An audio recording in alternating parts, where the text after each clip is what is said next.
ሰላም እንዴት ናችሁ? የቻናላችን ቤተሰቦች እንኳን ወደ የፍቅር ጓዳ በሰላም መጣችሁ።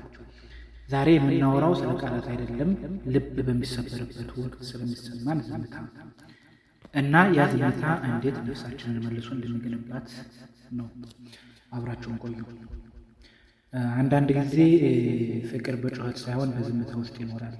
ዓለም በውካታ ስትሞላ በሰው ድምፅና በከተማው ግርግር መሃል መላቀቂያ ስናጣ በድንገት አንዲት ነፍስ ትመጣለች። ያቺ ነፍስ ከአንደበቷ ይልቅ በዓይኖቿ የምታወራ፣ ከቃላቶቿ ይልቅ በዝምታዋ የምታጽናና ናት። እሷን ሳያት ሕይወት ልክ እንደ አንድ አሮጌ መጽሐፍ ገጾቿ ይገለጣሉ። ትናንት የነበረኝ ፍርሃት ዛሬ ካለኝ ተስፋ ጋር ይጋጫል። ፍቅር ምንድን ነው ብዬ ራሴን ስጠይቅ የነበረው መልስ እሷ ጋር መጣ። ፍቅር ማለት በሰው መሃል ሆነህ ብቻህን ስትሆን ያንተን ባዶነት የሚሞላ ትንፋሽ ማግኘት ማለት ነው። ልቧን ሳዳምጠው እንደ ማለዳ ጤዛ የሚቀዘቅዝ እንደ እኩለ ቀን ፀሐይ የሚሞቅ ስሜት ይሰማኛል። ብዙ ጊዜ ቃላትን እንፈልጋለን። እወድሻለሁ ለማለት ሺህ ስንኞችን እንደረድራለን።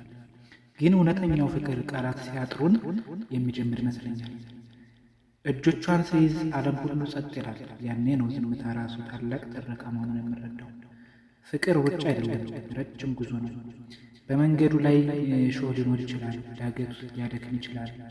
ግን አብሮ የሚጓዝ ሰው ሲኖር የድካሙ ጣዕም ራሱ እርካታ አለው። እሷ ለእኔ የጉዞ የማረፊያ ብቻ ሳትሆን ጉዞውን የምወድበት ምክንያት ናት። ዛሬም በዝምታ ውስጥ ሆነን እናወራለን። ልባችን ይመካከራል፣ ነፍሳችን ትሳሳቃለች።